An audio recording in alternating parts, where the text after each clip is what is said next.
You being able to overcome your self-limitations is a independent journey, but at the same time dependent. It has to be independent in the sense that you commit to yourself and promise yourself you're going to be able to accomplish whatever you're setting forth in your life, whatever limitation you have right now. If you're trying to start a new business, you have to be fully committed and say, I'm going to be able to do this. If you're trying to get in better shape, you have to tell yourself, I'm going to be able to do this. You have to commit to yourself that you're going to go to the gym, you're going to work out, you're going to eat healthy. You have to commit to those things. But at the same time, don't feel like you have to walk on that journey by yourself.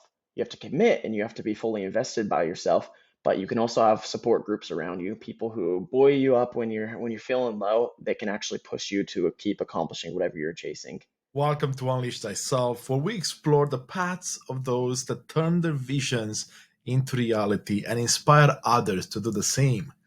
I'm your host, Constantin Morun, and today we're diving into the world of a remarkable young man who's not only transforming industries but also changing lives, Brandon Davis.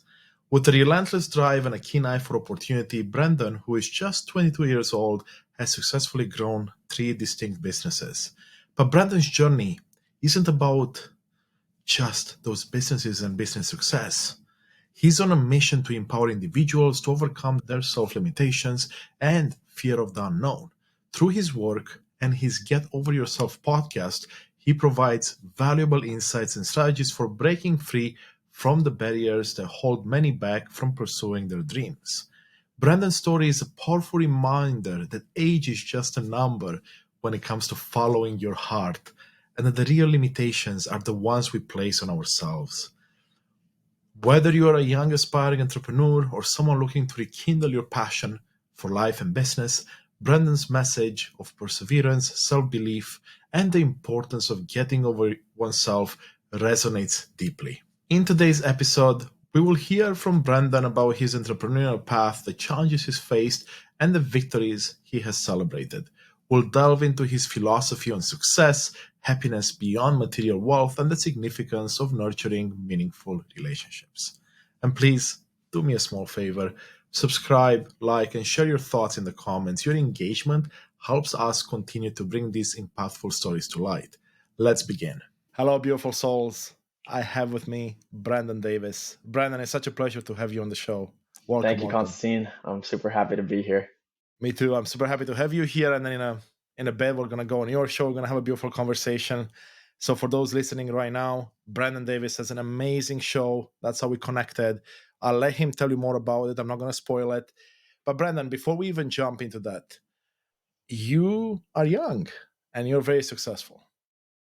What would you say your secret is compared to other people your age? It's interesting you use the word successful because I believe that is very personal. I believe success is determined by every single person differently. Some people might look at success and see the richest man on the world. Some people might look at success and see the lonely widow who lives down the street from them. And so success is very relative. So I appreciate you saying I'm successful. I'm curious to know your definition of success here in a minute. But yeah, it's been an exciting journey just so the audience knows a little bit more about me. I'm pretty young. I'm 22 right now, but I believe I've lived a life that is unique for people my age. I was married last year to the love of my life, and Constantine and me related to this together because he got married young as well, which I personally believe if you find the right one, you got to go for it immediately. But a little bit more about me. I've lived abroad for quite some time. I lived in Brazil for a little over a year um, during the time of COVID, and that was a very interesting situation. And we could talk more about that later in the episode. But I've also started a couple businesses that have been luckily very, in my eyes, successful as well. And right now I'm working on my latest business. It's a tech startup called Interval. But that's a little bit about me, and I'm excited to kind of share some of my journey, hopefully leave some pieces and nuggets that everyone can resonate with. Thank you, Brandon. And yes, I love that you went there right away because I talk a lot about definitions that we give to words, and successful is a big one where everyone has their own definition. But of course, there's the mainstream definition that pretty much most people want to adhere to, right? Are you having the American dream or chasing it? Are you close? Do you have the house, the wife, the partner, the kids? And that's what I see most people navigate to when it comes to success. And you're absolutely right. You could have everything in the world. Like, for example, I had a great career. I mean, I still have Hmm. had everything I wanted, yet I wasn't happy. So to the outside world, it appeared I was successful. To myself, I didn't feel that way. So it sounds like, we may have a similar definition there. So that's kind of how I see this. Success is 100% dependent on the perspective of whoever is looking in. Because I have friends of mine that live in, let's say, Ecuador, in the Hmm. jungles of Ecuador. They have the least amount of money I know someone has that's happy, and they are considering themselves successful because they live off the land, they see with people that they enjoy every day, and they have a life that's pretty much worry free. So, to your point, absolutely all about perspective. I'm curious in your case what you've seen with people your age. And when I say your age, I'm talking about people in their 20s because when I was 20, success was very much about what everyone else thought Hmm. success should be, not about my own definition. Yeah, so I feel like kind of some of the common trends that young men, at least my age, have been noticing. I don't think we'll ever take money out of the equation. And I believe money is a tool. And so to measure success, yes, money does come into play with that. Money is a tool. And if you use it appropriately, it could make your life a whole lot easier, but it also can make your life a whole lot harder. I have a mentor of mine, his name's Corbin. And he puts it in a very blunt and basic way where he says, um, it doesn't matter if you have basically when you have no money, how you act is going to be the exact same as if you have a lot of money. And so if you have no money and you're still willing to serve other people, donate some of your money to good causes, not make it the root of your lives. That's how you're going to live if you become more successful in the monetary aspect. But then once again, if you go into the aspect of you're constantly just worried about yourself, your own gains and whatnot. If you do get more money later in the future, that's exactly how you're going to act the exact same way. And so I think that trend of money is never going to go away because it is that powerful tool to help people out. But I think success, at least for men my age, has been changing a little bit in the sense that I think relationships are becoming more meaningful once again. Um, I think I Mm, look at a couple yes. generations above me, and it was corporate America. It was constantly running around trying to raise that corporate ladder and trying to become the higher up in the company. Whereas now a lot of people recognize like, no, I want to spend more time with my family. I don't want to give my entire life away to a company. No, I want to travel more. I want to go see things. And so the sentiment is still there, where of course, once again, you need money to be able to do things, but success is measured in a lot more than just money these days, I believe. Exactly, exactly. I love that, Brandon. And I guess what your mentor shared with you is exactly what I've seen in my life as well. I mean, if it's enough to look at studies of people that win the lottery, and you see that 98% of them are broke within, Yep. what, 2 years? And by broke, I mean bankrupt. And you know what's funny? That includes people that won the lottery and they already had a lot of money to begin with. And that's because they weren't able to do the work to become the people they want to be before the money came in. And when the money came in, it just essentially took the negative parts of them to the next level. And they didn't have enough time to navigate the other ups and downs of life to find out who they are and expand on the beautiful parts of it. Now, one question I have for you that comes up for me really quick here. You mentioned that younger people are realizing relationships are more important, chasing that corporate ladder dream, which takes 50, 60, 80 hours a week, is not really where you want to be. And I'm someone that's in corporate. I turned 40 last year, right? And I have a lot of peers between the ages of 30 and as far as Hmm. 70. And what I'm seeing a trend there as well, like you're seeing with your friends, is pretty much the same thing. They're realizing that they invested all this time and effort. Yes, they climbed the corporate ladder, but there is more to life than just that. And now you're seeing a shift, at least what I'm seeing, a shift where people are like, well, what else can I do? But here's the tricky part, and I'm curious to see if you've seen this with your peers. The shift is happening, but people don't know A, how to shift, how to find what it is in their hearts, so what they want to do, and how Hmm. to actually do it. Right? That's a big, big missing piece right now, at least in the age groups I mentioned, which is between what I'm working with like 30-year-olds to like 70. Yeah, it's hard for me to speak for everybody because everyone has such individual cases, and so at least for my Of personal course. self, as well as like the close network of young men my age, I would say that people are starting to just open their eyes a little bit more. And it's interesting for you to say that Yes. you're even seeing people later in their careers, in their 50s, 60s, 70s, who at this point in life should start settling down a little bit more, and they're still recognizing that so late. And I mean, to each their own, because some people find joy in climbing those ladders, and that's a whole other topic in and of itself. But at the same time, I realize that relationships are everything.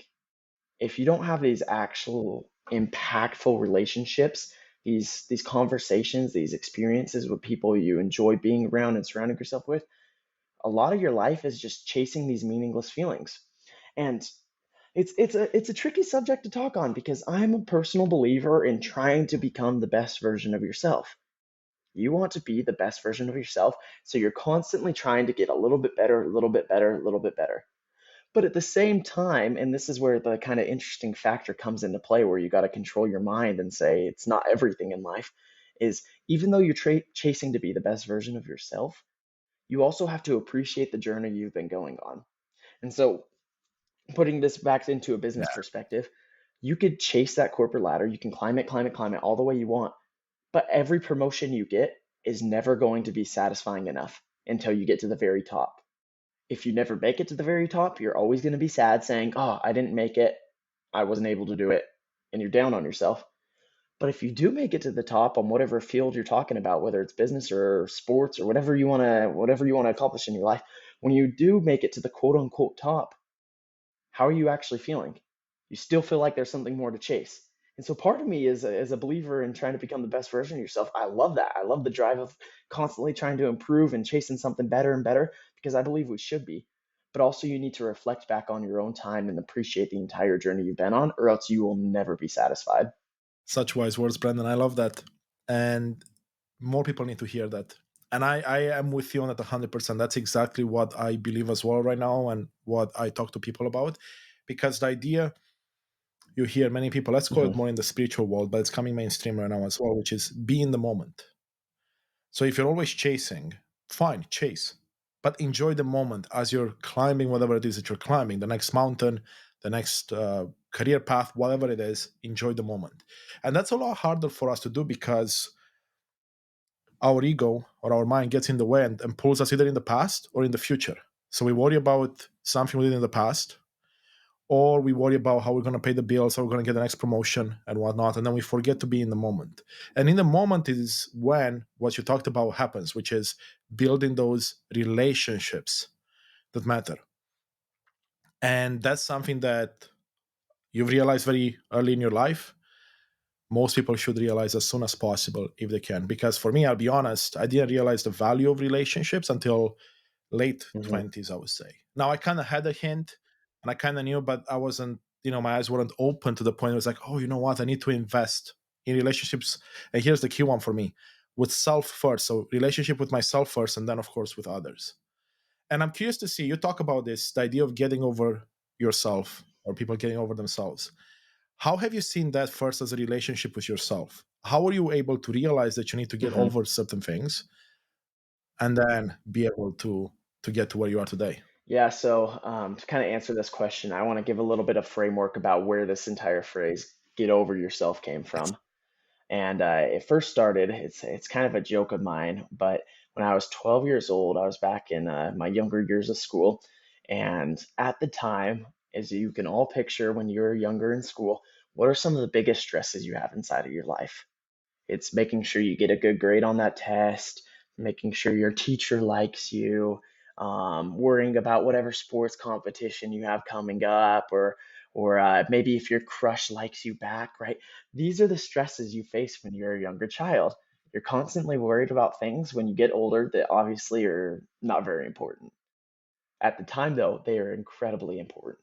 So I remember once again when I was 12 years old, I started saying this. I don't even know where I came up with it, but I would tell my friends whenever they would get that bad grade or their crush said they didn't like them back or whatever it may be.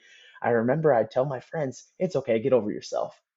And I would say it as a joke to them, and they would laugh with me and say, "Oh, whatever."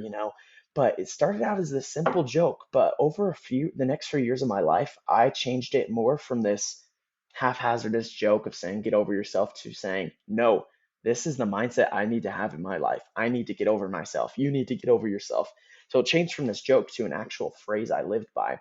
And so then going back to your question now, Constantine, when I started using this phrase of get over yourself inside of my life, any trial that I've ever been through now has been diminished. And I'm not saying I'm perfect at the entire theory. It takes sometimes a couple extra days, a couple extra weeks to be able to do it. But ultimately, I have been able to fully get over every single issue that has ever happened inside my life. A lot of people these days live with so many regrets. They live with grudges. They live with hate against other people. I can full heartedly say that I do not live with that.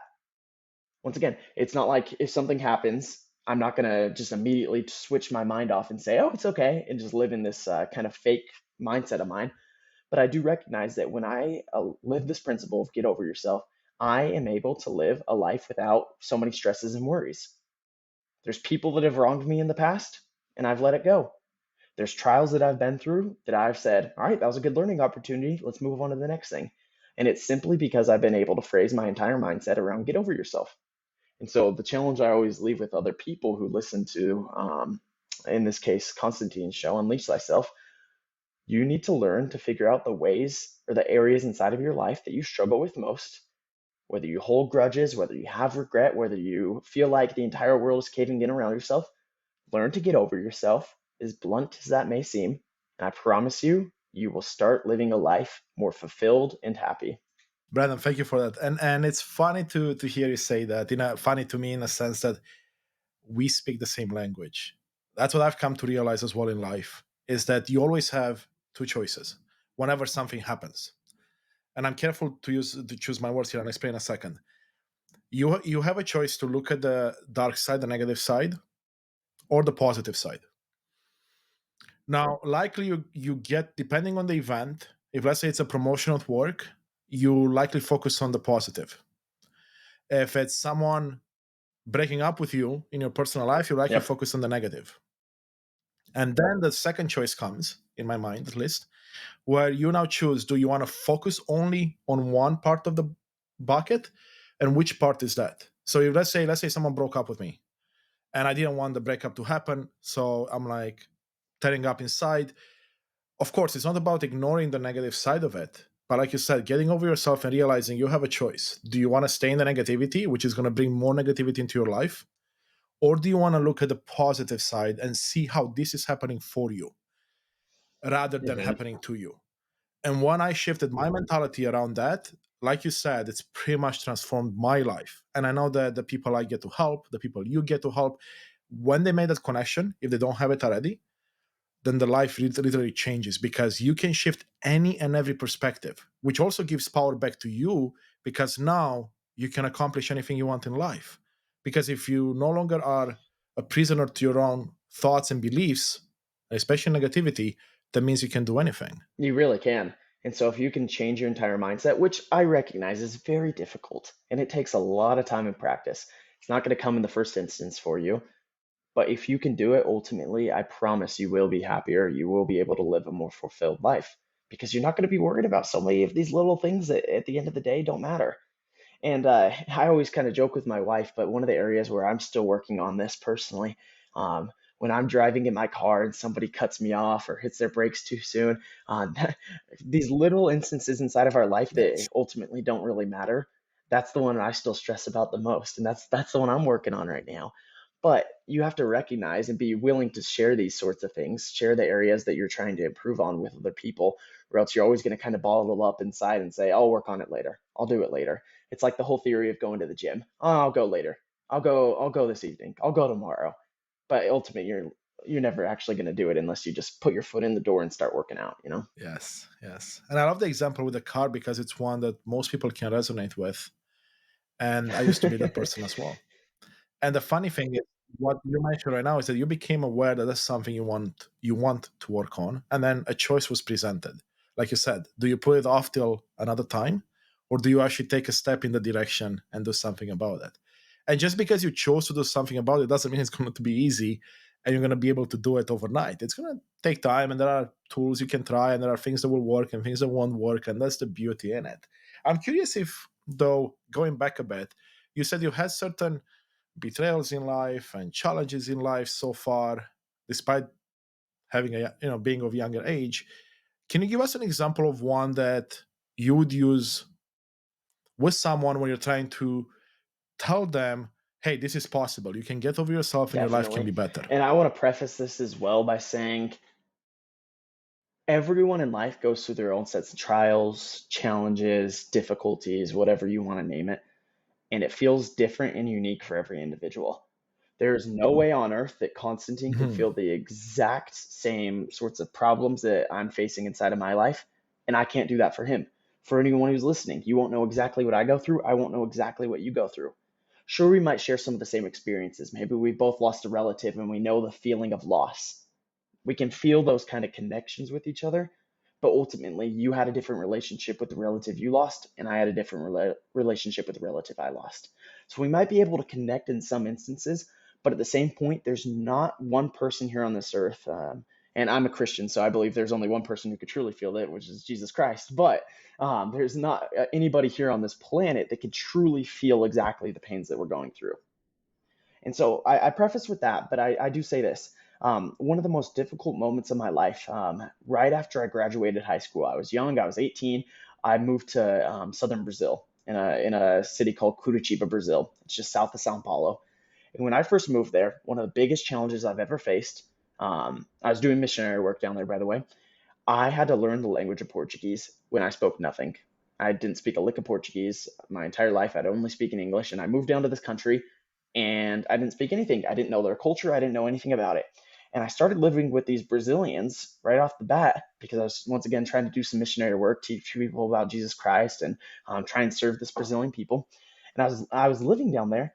I was not able to communicate. I was living with a bunch of Brazilians who couldn't understand me. Every single day, we'd walk around the city and try and help people, and I couldn't communicate. I didn't know what people were saying to me. I didn't know what I was even saying back to them. And it was one of the most difficult and frustrating things in my entire life. Because if you think about it, the root of everything is language. If we can't communicate as a society, as a people, we won't be able to accomplish anything. And so when I was down in Brazil and I was trying to understand this language, trying to understand what people were telling me, what I was trying to say to other people, I was frustrated beyond measure. And I remember there was one day where I was like, I can't do this anymore. Like, I won't be able to learn this language. I need to go back to my native tongue. I need to go somewhere that speaks English. And I remember I looked at myself in the mirror that day and I told myself the same phrase that I shared today: get over yourself. You're going to be able to do it. You're stressing too much. And when you're stressed, you're not going to work as best as you can. And so when I said that, I determined to myself, all right, you're going to stick it out. You're going to be able to learn this language. You're going to be able to help this people. And for the next year, that's exactly what I did. It didn't come perfectly all at once, but gradually I was able to slowly improve my language skills up until this point where I could speak fluent Portuguese. And I give all the credit to God in that entire aspect. Hmm. But I share that example as one that hopefully some people can relate to, because as simple and frustrating as it was to not be able to understand the people, that same principle was applied where I could learn to get over myself and just simply put my head down and realize that, yes, it's difficult right now, but in the future, I'm going to be able to be performing so much better and it will create dividends inside of my life, which is exactly what I did. Such a beautiful story, Brandon. And I agree with the first part you said that as well, which is every single one of us has unique stories and unique perspective and unique circumstances. So stories may not resonate fully, but what I have come to find in my 40 years on this planet and believing like you in a greater power out there is the idea that through stories is how we connect. We talked about connection, but stories is what connect us, because even though your experience is different than mine, there are similarities, and that brings people closer together, especially if you are someone that's vulnerable and authentic. So you're coming from a place where you're not trying to embellish a story, you're not trying to put it in a way that makes you look better or worse depending on your outcomes. You just share it as it is, and people can get value out of it. And interestingly enough, what you mentioned there with the language, right, and the way you were able to overcome that, right, but also acknowledging the fact that it didn't happen overnight. It took a bit of time, right? Obviously, learning a language takes more than maybe learning other skills, but still, it's the same principle. It's you have to make the step and Hmm. commitment to yourself, and how you talk to yourself becomes very important. And it's funny that the entire time you're talking about communication with other people, what was coming up for me was this idea that most of us have not been shown how to communicate with ourselves. And that's where it all starts, because if we don't communicate well with ourselves, it's going to be very hard to You know, communicate with Constantine, others. And that that's, that's the exact reason I share. That's the exact go reason ahead. why I share that language story. Because there's obviously other instances inside of my life, other examples I can give. Loss of a loved one, some of the physical injuries I've been through. Heck, I've started a couple businesses, but I've also started a lot of them that have failed completely. There's moments where I've had to tell myself to get over myself in that instance. But the reason why I speak on this language subject is because, once again, it's something we can all relate to. If we're not able to communicate, we won't be able to get our thoughts, our feelings, our expressions across. And that is very difficult. But at the same Yes. time, when I was learning to communicate with this Brazilian people in their native tongue of Portuguese, I wasn't learning to communicate with myself and recognize like this is not going to be easy. But once I was able to do that is when I started learning and it started working in my favor. Once again, it took a lot of time, but that's when the journey actually started increasing and I was able to pick out keywords here and there, trying to speak a couple words here and there, and it became easier overall just because I was willing to put myself in that situation. So I appreciate you pointed that out. Yeah. That's beautiful, right? Because it's, I mean, until you can convince yourself that you want to do something, which is speaking to yourself, you can't do much. And I love that. Let me ask you this. So you went to Brazil, you worked with the people there. We talked about how communication and building relation is powerful, but I imagine you took on some other very important lessons from that experience with the people there. I'm curious if you can tell us your top three, or maybe just the top one, outside of the language piece, the communication piece, of a lesson that you took back and you're like, wow, I can apply this to my life and it helped you to become the person you are Oh, I today. can give you so many, but one that comes right off the top of my head, at least here in the United States, and I recognize a lot of your listeners come from different areas and whatnot, but as kind of a naive American, what most people call me, when I first moved down to Brazil, like I mentioned, I was 18 years old. And so I had traveled outside the country, but I did it as a Mhm. tourist. I didn't know other cultures. I'd stayed at like fun little hotels, and I didn't know what other cultures actually meant. So when I was living in the heart of Brazil with Brazilians in their city, walking their streets, speaking their language, eating their foods, understanding their culture, I came to appreciate so many things about them. And one thing I will say specifically is in Brazil, it is very common, especially in the poorer parts of the country, for to have a very small house and have many, many family members living in it. And I remember one specifically. I was living at the time in a small city called Borba, which is just north of Curitiba by a couple hours. And as I was living there, there was this area, and Brazil is very famous for this, for their favelas, where it's just kind of houses stacked on top of one another, very crowded, lots of disease going around and crime. And this city had a section of these favelas where it's kind of crowded and off limits for the most part. But since I was doing missionary work, a lot of people need help in those areas. And so I go in with these native Brazilians, and we go in and try and help people the best way we could. And I learned a valuable lesson as I would walk into those areas. It was crowded. It a lot of times didn't smell very good. You could see the poverty amongst people's faces. You could see the lack of food, the lack of nutrition, the lack of health. But at the same time, you saw glimmers of hope. You saw happiness. You saw true joy because they were surrounded with people they love. I'd walk into this house, and I wish I could turn my camera so I could show you guys just the space in my living room. I'd walk into a house, the entire size of my living room, and there would be 8, 9, 10, 11 people living in there. Crowded upon crowded, beds smushed together, a small little kitchen stove to cook their food on. Yet those people were happy. They found joy more than just the things they surrounded with themselves, the comforts of life, you could call them. They found more joy in being with the ones they loved. So when I'd walk in, when I first got there, I expected these people to be sad, depressed, and of course their situation wasn't perfect, and they realized that. But somehow they were still happy, and it was because they were surrounded with these people they love. And going back to what we were originally talking about, Constantine, they had these relationships that were so valuable inside of their life. And so that's the message I took, and I want to share with everyone today is look around you.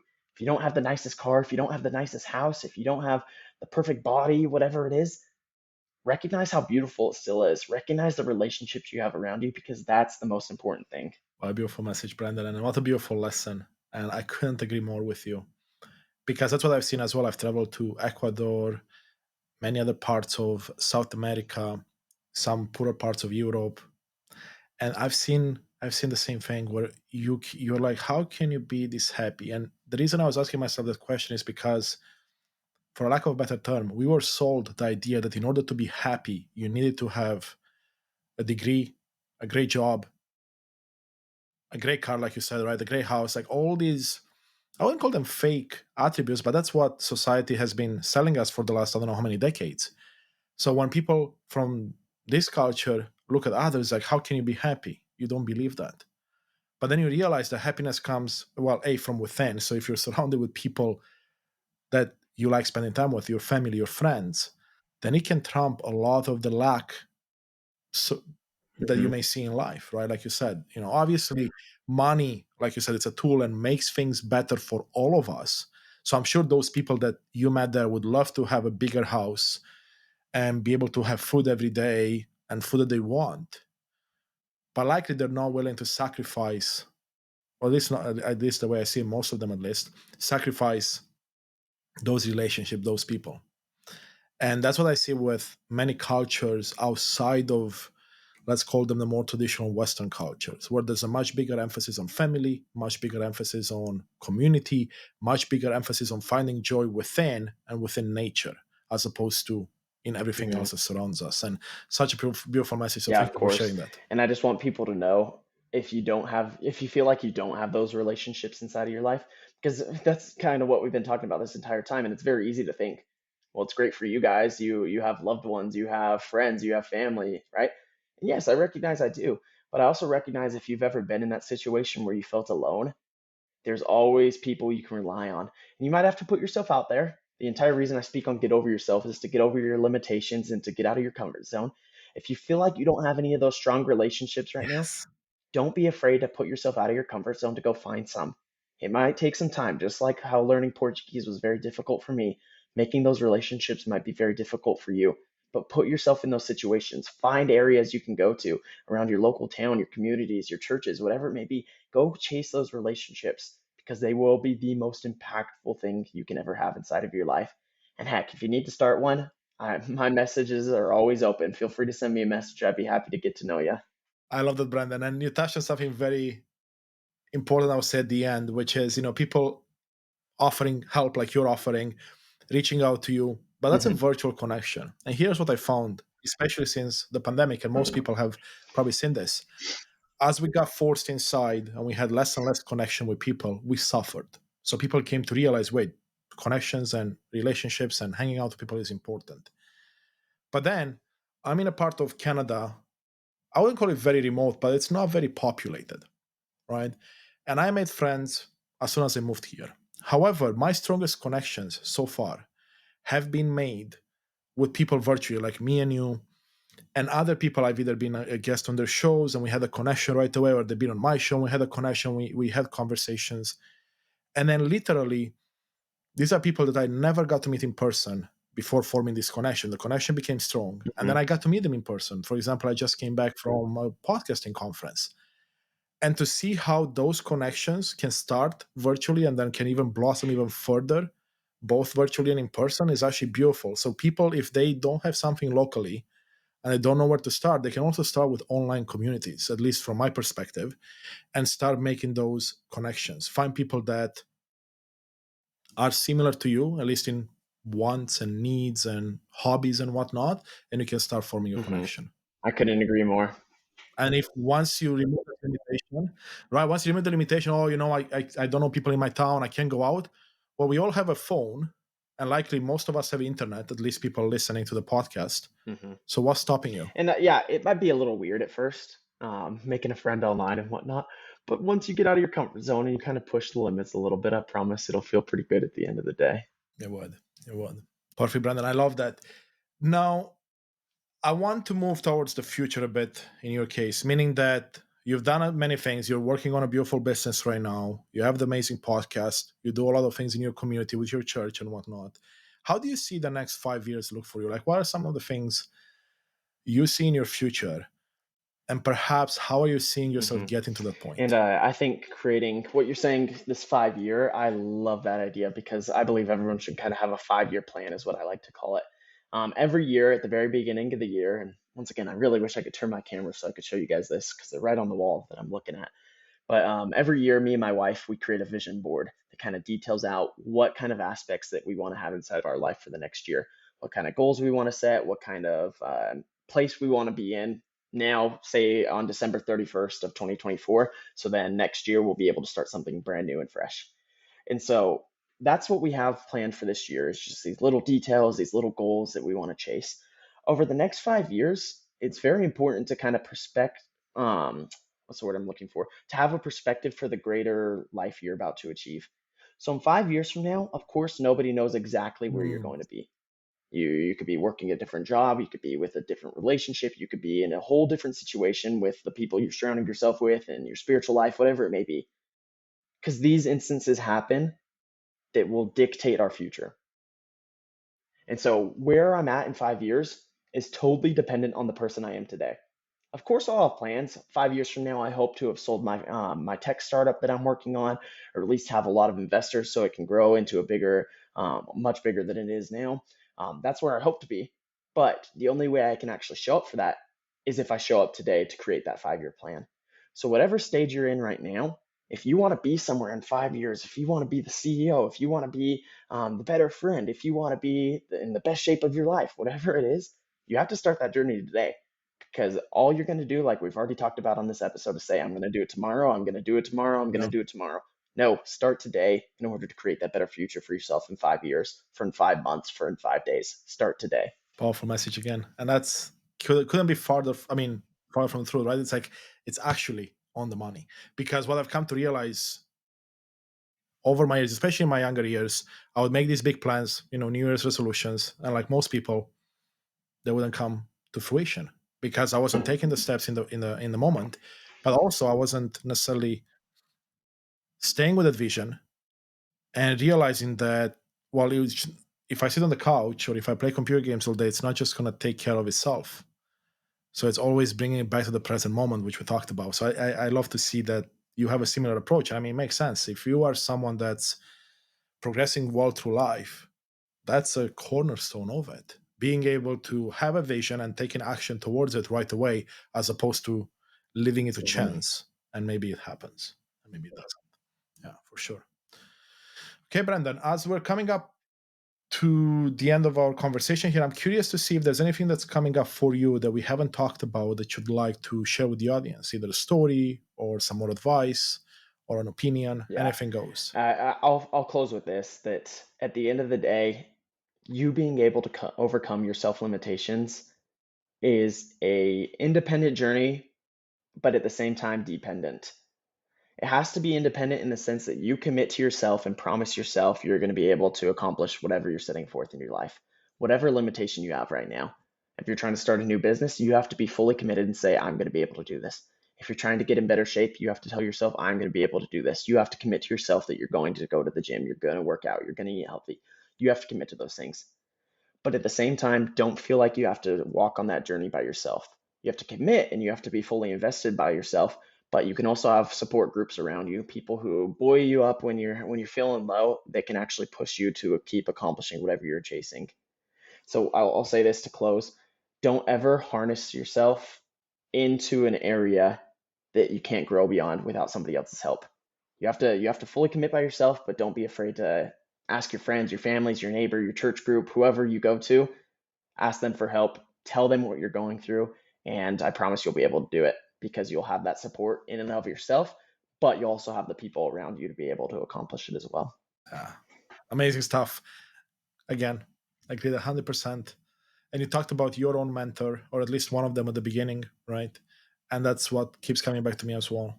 As yes, family, friends, all helpful, and then Hmm. find maybe a mentor or two, a coach or two if you need to, and they'll be able to at least keep you accountable, help you see your blind spots, right? All of that. And I'm sure that that's what your mentor does for you, allows you to stay grounded, allows you to stay on track and have someone to talk to, I really. fully agree. Yep, that's exactly what Yeah. happens. So thank you, Constantine. Thanks for everybody for listening. I appreciate it. Thank you, brother. It was such a pleasure talking to you.